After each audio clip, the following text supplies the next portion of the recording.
Welcome to the intersection of technology, cybersecurity, and society. Welcome to ITSPmagazine. Thank you for joining us for this conversation.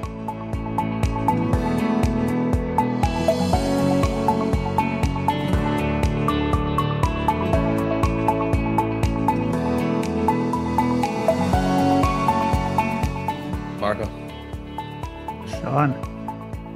I like to go fast. You can't. Fast? You can't? No. Speed limit is 0. Try to go 0. Run zero. No, I'm joking. There's a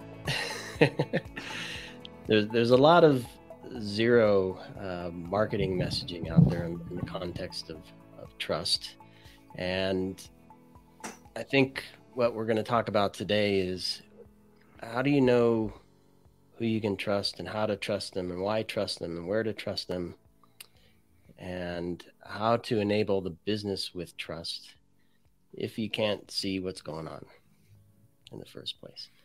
And I don't know anything about this topic, thankfully, but we do have somebody who does know. That's Huxley Barbee from RunZero. Huxley, thanks for joining us today. Thank you for having me both. It's looking forward to this conversation here. Absolutely. Really cool. And just an heads up for people watching the video, you can see we're all black and white. And for those listening, you're just gonna have to trust us. We're all in black and white. We're from the past, but we talk about the future. That's the funny part. Yeah, very monochromatic. Yeah, exactly. A monochromatic future. You want to start with that? Do you see the future being monochromatic? With well, a hint of color. Everybody's homogenizing in some ways, I feel like. So yes, true. Absolutely. Very profound. Very profound. All right. So before we get into the core of the conversation, Huxley, a few words about who you are, maybe your journey into the world of InfoSec and your role at RunZero. Journey into the world of InfoSec. Well, when I majored in undergrad, I majored in Asian languages. And so I came out of college with no marketable skills aside from technology, which was a hobby. So that was my entry into technology because there was nothing else I could really do. And lo and behold, I'm still here after decades of working in IT and security. But at RunZero, my company, I am the security evangelist. Exactly. And while maybe national languages, well, they do have a role in technology and security for sure, but language in general and the ability to communicate and translate things from one thing to another is super important in this industry. So I suspect you lean on that skill set in some way as you help tell the RunZero story to prospects and customers and partners and the like. More so now than before. There was a time where I was a software engineer, hands-on keyboard all day long. Yes, but now more so, given that I'm having these conversations with industry at large, it is more important. Yeah. As a matter of fact, I think you just made a case for anybody from any background is actually needed in this industry. You never know where you start, but you may end up in cybersecurity for a reason or another. So I think that's a pretty big topic right there too, although I know we're not here to talk about that. But I guess as an ambassador, as somebody that represents a company, the touch of what the industry has become nowadays, I think it's quite important for sure. Yeah, so let's go back to black and white times. Probably not that far back, but RunZero, give us a little background on the forming of the company, what the initial objective was, any initial goals or milestones that the founders wanted to achieve with the company, and we'll kind of go from there. Yeah, so the founders of the company are H.G. Moore and Chris Kirsch. And they are both folks who have been steeped in offensive security for quite some time. H.D. Moore, obviously author of Metasploit. Kirsch is the black badge winner, a DEF CON black badge winner of the social engineering contest from years back. And so they have, both in their hobby of cybersecurity as well as in their jobs, met with a lot of customers, understood the challenges for a lot of customers. And one of the things that they saw again and again was that most customers didn't know what they had on their network. So that's one really key important thing. The other thing that they realized is that more and more security teams were no longer being asked to just protect the managed IT devices in the corporate environment, in the office, essentially. That over the last 20 years, the security teams have been asked to start protecting IoT devices, OT devices, and a multitude of environments, not just the office, but also in the cloud, in remote employees' homes, in targets of mergers and acquisitions, in the factory, and so on and so forth. So that scope for security teams have drastically expanded. But at the same time, the tools that security teams had for going out there and figuring out what is on the network, which were sort of okay 20 years ago when you're just dealing with the office, were entirely unsuitable for this day and age. And related to this whole divergence of environments and diaspora of devices, they also noticed this decentralization of control. Right? So, for example, in the cloud, developers are spinning up machines left and right without any sort of proper governance, right? And oftentimes these EC2 instances or Lambdas, they're sort of instantiated, but then never decommissioned, right? Leaving this open hole for attackers. So HE and Chris looked at this situation and said, well, there has to be a better way. There needs to be new tooling to deal with the new reality. And that's how they came up with RunZero, which is a cyber asset management solution. And when we talk about discovering assets, and I mean, I can look back to days when I was managing an ESM product, GRC product for a big company, and a big part of it was asset identification, and it collected a ton of stuff, and it can be used for a ton of things. And one of the ways that we were able to kind of connect it with the users was to find those use cases where this information can be used to make decisions, drive actions, reduce workflow overhead, reduce team burnout, whatever the cases may be. So I'm wondering how some of the initial use cases looked, especially as you talk about IoT and OT. Those devices shed different types of information that maybe some teams understand, other teams don't. I don't know, I'm kind of all over the place here, but the connection of IT and OT, where those things cross over. So maybe a few scenarios where the information helps to provide some insight into the team or teams that need to do something with it.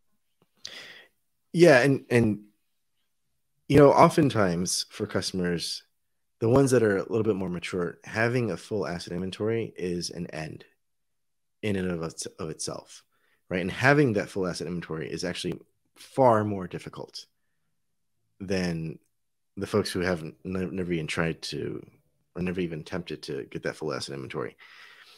It's easy to figure out what are all the managed IT devices on your network. It's the unknowns that really are problematic. These are the ones that are probably have been orphaned. They have not been patched. They have no governance whatsoever, and they've been forgotten about. And it just so happens these are also the same ones that have an outsized implication for your security posture, right? Because attackers are not going to go for the managed IT device that's up to date on its patches and has EDR on it.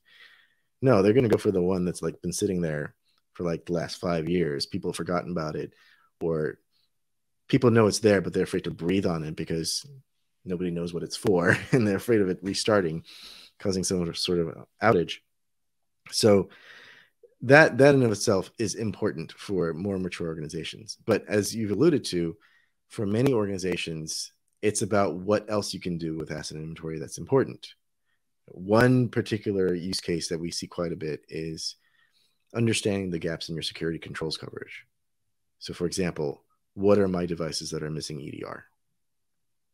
And you can't really answer that question unless you have an approach that brings together a full asset inventory plus information from your EDR of choice, right? So find endpoints missing CrowdStrike, find endpoints missing SentinelOne, find endpoints missing AVG, for example. That is a major use case that is popular with RunZero's customers. Another one would be trying to be better about 0 days, right? Obviously, there are vuln scanners out there, and they play a very important role in helping a company mitigate any sort of potential problem. But the fact of the matter is, usually when there's a 0 day, it takes time for the information to be released through the NVD, and it takes time for vuln scanners to release a new vuln check. And even if a vuln check exists, the customer then has to rescan the entire network. And oftentimes they're not even rescanning the whole network. They're just rescanning part of the network that they're allowed to, right? Because vuln scanning has troubles of its own.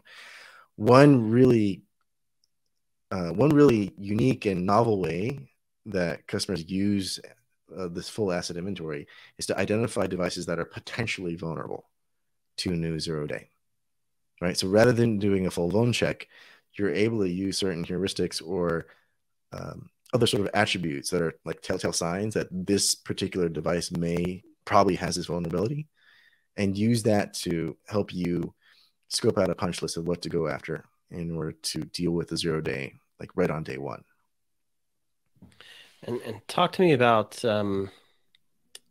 the process of gathering this information, because you mentioned bad actors having access to SCADA systems, IoT devices, default passwords for those things, ports and API calls that can be used against them. A lot of that stuff is open source intelligence, OSINT on Shodan and other places.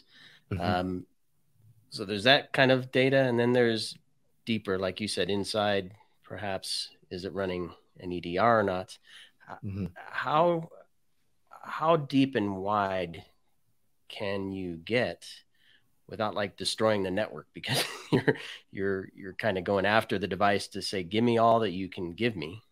Yes.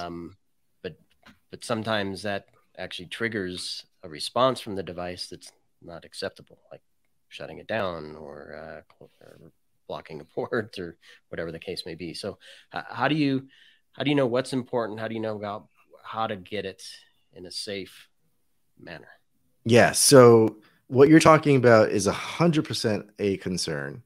And this is one of the reasons why security teams have to pick a time of the night in order to run a vuln scan, or manage these really large exclusion lists of IP blocks and not look at all. And you'll find that this is more necessary in OT environments as well as with IoT devices. It's less of an issue with managed IT, but still an issue, of course. But with OT devices, some of which have been sitting there for like 20, 30, even 50 years, like you really have to be very careful in terms of what you're doing with scanning. So there's a lot going on here. And one of the reasons why historically scanners have not done well with these devices that are prone to disruption is because they intentionally send non-standard packets.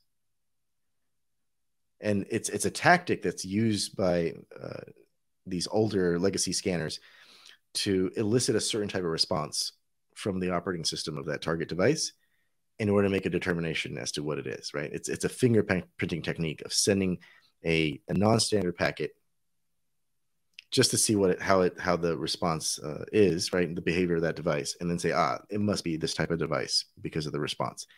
That's something you absolutely should not do if you want to have that breadth of coverage with devices. Another thing to do is to make sure that you're fingerprinting incrementally. So a lot of legacy scanners, I'm thinking MMAP, Nessus, as well as the major vuln scanners, what they'll do is they will query a device and grab all the information at once. This, of course, also can cause a disruption in the device because it might have an older TCP/IP stack, or it might have a custom software, or it might just be like under-resourced, which causes it to freeze up or restart based on that sort of like in-depth query all at once. Really what you want to do is what we call incremental fingerprinting, where you send at first a super benign query just to get some sense of what this might be like, around the edges. And then based on the response is you iteratively go deeper and deeper with the queries to gather more information about it. And so in so doing, hey, I can send this type of packet, but not that type of packet. I can make this type of query and not that type of query in order to avoid some sort of major outage with that device that you're trying to scan. But you're right. It is a touchy thing. You have to be very careful when you're doing active scanning, especially in OT environments and with IoT devices. And as you're talking about this, I want to start looking at things a little bit from the business side, right? I mean, for me, if I were the business in charge and you tell me this thing, or like, we come in, but we don't break stuff. Okay, that's cool. That could be my main fear. Like, not only you want to do it at night, but also I really don't want to deal with that disruption. Then you can start thinking like, well, why do you have a 25 years old device or whatever it is? But the point is there. So tell me about some either case study, or what is your typical kind of client for RunZero, and how does it go the first conversation with them? Like, are they already looking for what you're offering, or is something that is, oh, I didn't know we could do this the way you do it. That sounds good to me. I would say most people agree in the importance of asset inventory. Everybody knows that you cannot protect what you don't know about. Like, that's sort of a truism, sort of accepted. I think the biggest shift in mindset is realizing that existing asset discovery tools don't quite cut it. They are either they're optimized for managed IT devices, or they do asset discovery in such a way that they only gather a minimal amount of information, which leads to misidentification, like bad fingerprinting, essentially. So at the end of the day, you end up in a situation where your asset inventory just isn't really covering everything that you need. And it is exactly the stuff that it's not covering, which is where you are most vulnerable. It is those unknowns on the network that you're not going to be inventorying, that you're not going to be able to discover. And it just so happens those are the same ones that are going to be most susceptible to attack and get you into the most trouble, right? A lot of this comes back to this idea that when you do asset discovery, you should be taking an approach through the lens of the attacker. In fact, very important point here, asset discovery and recon are two sides of the same coin. It's really the exact same thing. It just depends on what your perspective is. If you're an attacker, yeah, you call it recon. If you're a defender, you call it asset inventory. But it's all really the same thing. And what you're trying to do is figure out where you have problems. You start with visibility. You start with figuring out what everything is. And then the next step is figuring out what are all the bad things? Where do I have to prioritize? How important is it to, and I'm thinking from the business perspective here as well, because if you have the information, you're hopefully going to use it to make some decisions and drive some actions. And as we all know, there's no lack of security data in one form or another coming at the team from all angles, all times of the day, and it's all marked red high, right? Yep. You got to take care of this. So how does what you provide help teams perhaps prioritize where to focus? What's important to the business? Sure, absolutely. So there's a variety of ways that good asset inventory, full asset inventory, can help you prioritize where the security team should focus. So let's imagine there's either a vulnerability or a misconfiguration on a device. Okay. Yes, there are tools these days that can tell you, oh, the CVSS score is such and such, right? But the thing is, nearly, or severity. But the thing is, with more than half of vulnerabilities being marked as high or critical, like, it doesn't really help with prioritization. So you want to start looking at other things around that asset to help you make a determination as to whether or not that weakness, that misconfiguration of vulnerability, is something you should really look into right away. One thing to look at is, hey, is this device externally facing?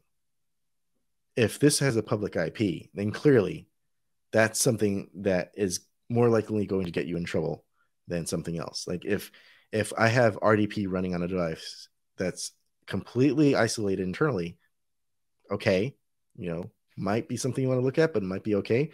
But if it's RDP running on a device that has a public IP address, you should really take a look at that as quickly as you can, right? And understand why that's there and if it actually has to be there. So location within the network, very important. Another detail that comes from asset inventory that can really help is, what is the function of this device, right?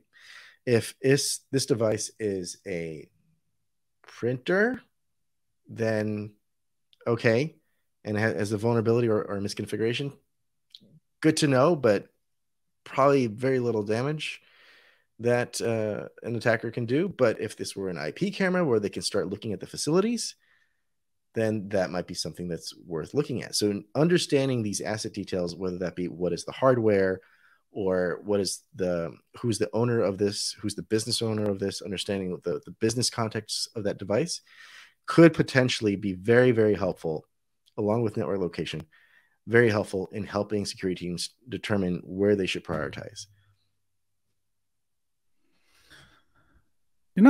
I'm going to go back to the business because I'm not the tech guy, so I'm always going to bring you back to the business. So tell me, who is your typical client? I mean, I know you have many. I mean, do you work more with an industry than another?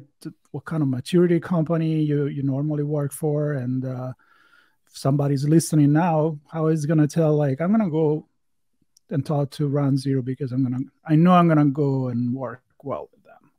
Yeah, I would say, well, the fact is we have customers in every single industry. Like, there is not one that can't use asset inventory. It is such a foundational component to a security program that you couldn't really mount a credible defense without having it. Now, with that being said, of course, some customers have an easier time coming up with a full asset inventory, right? So if you are a company that is just born in the cloud and you're just using a single cloud, right? You're just AWS, and you have a handful of AWS accounts or less, then you probably don't need a scanning solution. You could probably just get away with using the AWS console or using some sort of cloud-like solution for something like that. But if you are the type of organization that has multiple clouds, where you need consolidation across all of your cloud environments, or you have lots of on-premise environments, there's definitely room for you to take a look at different asset discovery solutions to understand, like, what might be best for you. We see a lot of interest, obviously, in manufacturing and retail and education, right? Education being, like, for example, like really federated environments. But we also see interest in, like, healthcare and oil and gas and things like this, as well as finance. So lots of different industries need asset inventory. About the only one where they don't need a full-on scanning plus API integration solution would probably be some sort of single cloud, born in the cloud type of company. So talk to me a little bit more about the environment, because you mentioned multi-cloud. I don't know if cloud sovereignty, data sovereignty, and where the clouds are in different countries, if that plays a role. Containers plays a role. If there are VMs obviously within there. I don't know if you get into some of the what's running on it in terms of apps. What are some of the nuances that maybe some organizations might think they have asset inventory covered, where in fact they're missing key elements because of these changes in networking infrastructure and device composition, I guess, if I can call it that change the way they should be looking at things. Where are they kind of missing the mark, do you think? Yeah. So, there are multiple dimensions to measure whether or not your asset inventory is full. One is by device type, right? So are you getting all of IT, IoT, and OT? One is environments. Are you getting devices that are disconnected from your network because they're your remote employees' homes? Or are they in the cloud, right? So that's another dimension. Another dimension is sort of like the depth of detail. So when we talk about cyber assets, which is distinct from IT assets, and I'll explain that in a moment, but a cyber asset is a compute device plus all the related information that security teams care about. So this means not just hardware, but also software that's on that device and the services that are listening on that device. What are all the misconfigurations and vulnerabilities that are on that device? Who are the users associated with that device?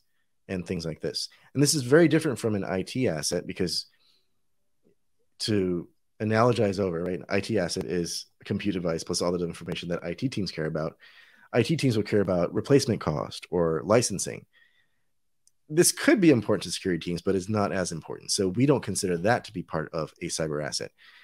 But nevertheless, we see a lot of security teams taking IT assets from an IT asset management solution and then trying to use them for security purposes where they have replacement costs, which is useless to them, but is missing vulnerabilities or missing, like, these are the listening services on that machine, which they would care about, but it doesn't have it.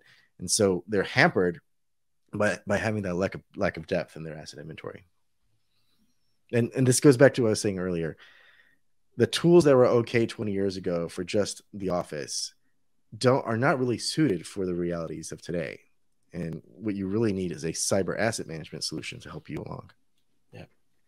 And let me ask this question first. Do you also collect the IT asset information at RunZero? So, or do you purposefully stick to security stuff? Well, I mean, the replacement cost, that's something that comes outside of scan. You can't scan for that information as far as I know. But there's definitely some interplay between a cyber asset and an IT asset, of course. You can use one to sort of feed into the other one. Right? Because the reason I asked that, because it goes back to my scenario. Now, this is going to date me, Y2K, where security company trying to help organizations kind of cross that mark over the new year time frame. And I talk about this on my show, Redefining Cybersecurity, all the time, where security information and IT information can actually drive better business decisions.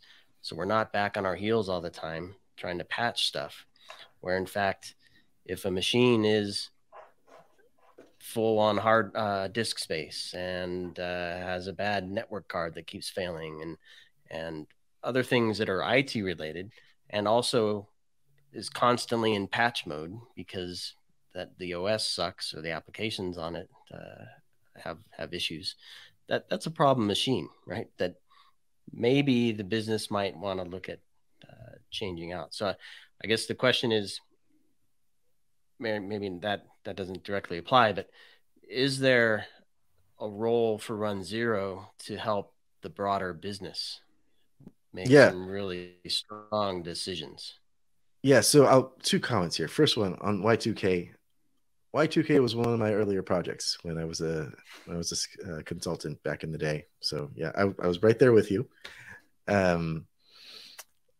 And so yeah, absolutely. We definitely do have customers who take this cyber asset inventory and then use that to feed into their CMDB in order to make sure that those IT workflows are operating on all the devices. We haven't even talked about this, but many of the IT asset discovery tools also are not fit for purpose for the realities of today.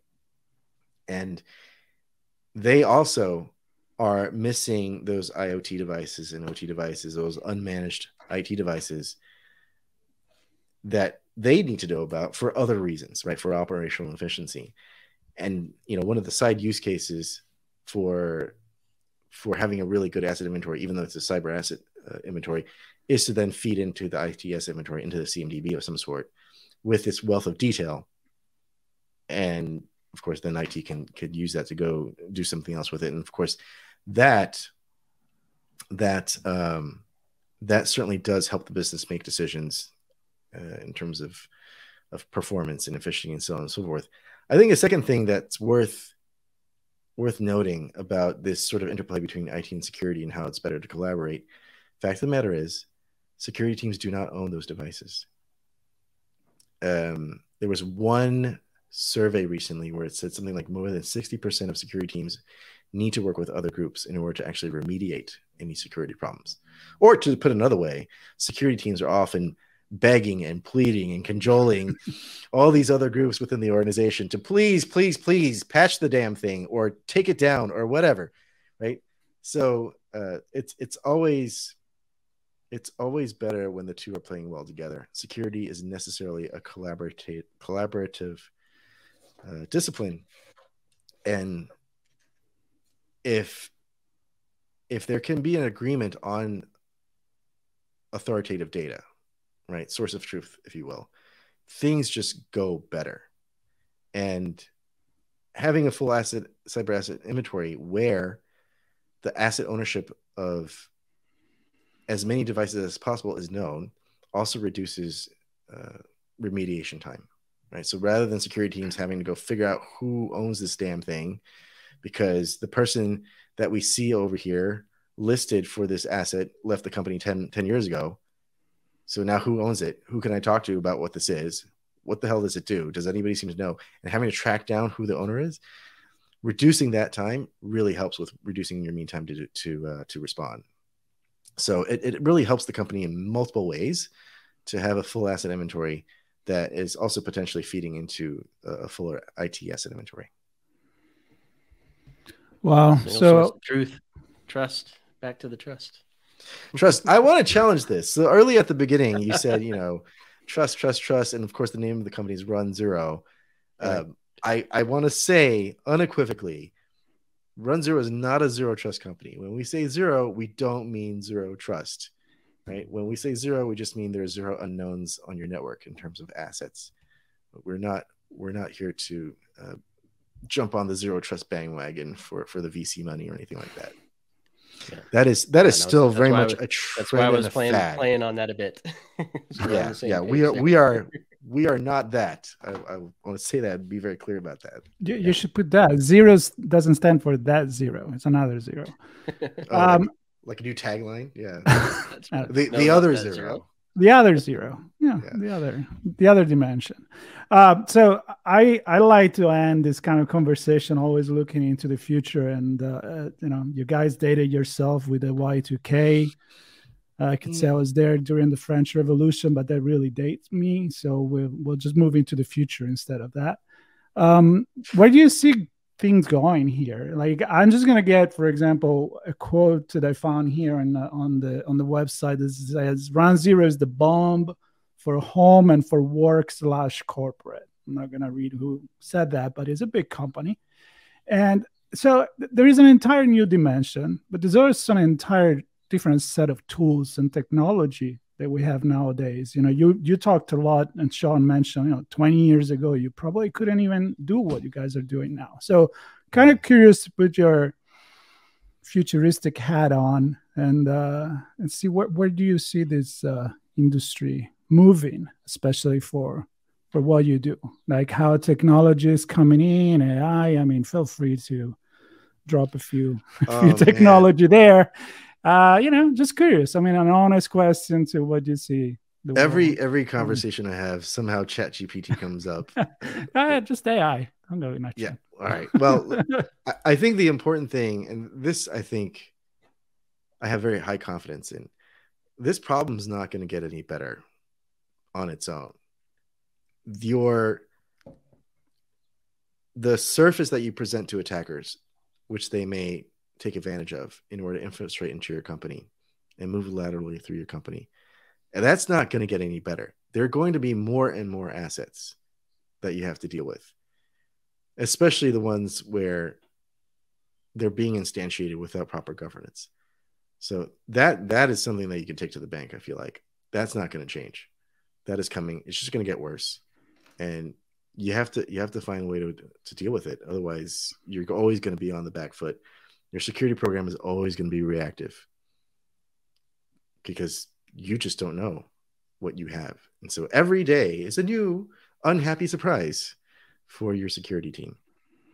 So it's cleaning up, kind of like a rule of thumb. Instead of having so much, maybe in the future be a little bit more minimalist in the assets that you have, or is just like not the way that business. Yeah, it's not the way business is gonna go. No, that's not gonna happen. There's always gonna be new ideas, new offerings for companies, and there's the number of software engineers is always increasing. I don't care if there's AI writing code these days. There's always gonna be more software engineers building more applications and more services. And they're going to be pushing the envelope of what the security team has to deal with. So you better deal with it, because otherwise it's just going to get away from you. Yeah. The nerd in me wants to talk for hours. I'm just thinking of all these use cases. Like you talk about old stuff's not going to go away. New stuff's going to come. And then in the middle, there are migrations from old to new, like from on-premises to the cloud, and renting devices or leasing tractors, right, that are on our network, and all this stuff where we can't control some things, but we still need to know what's going on and help guide others that have the control and the ownership.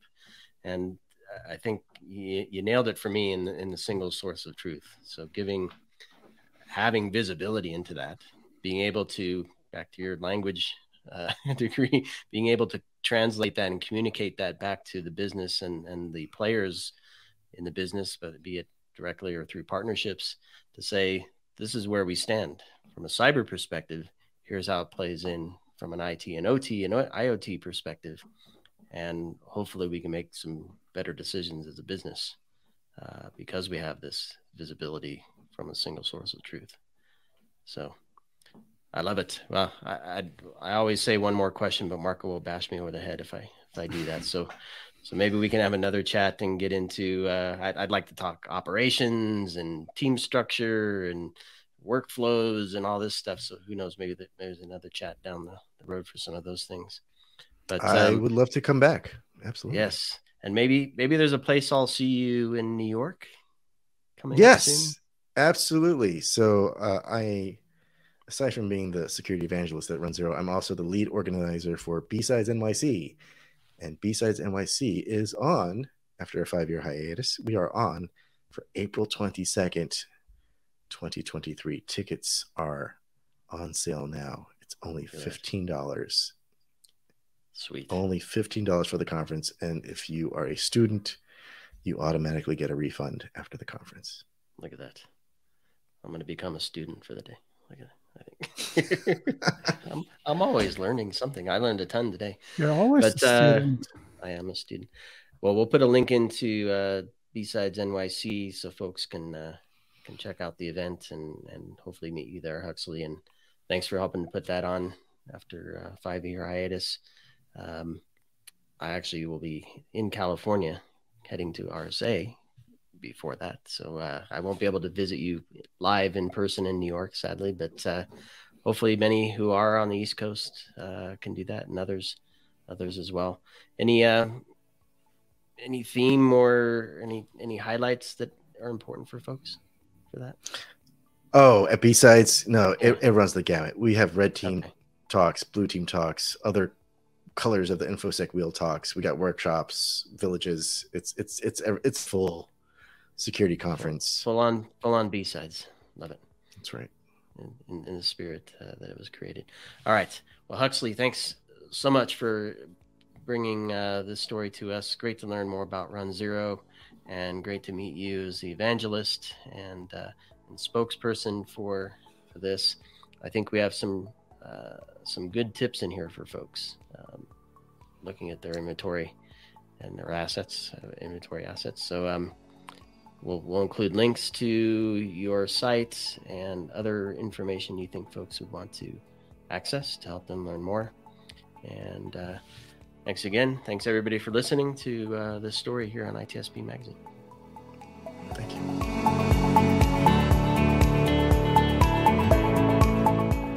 If you enjoyed this podcast, share ITSP Magazine with your friends, family, and colleagues. Thank you for listening.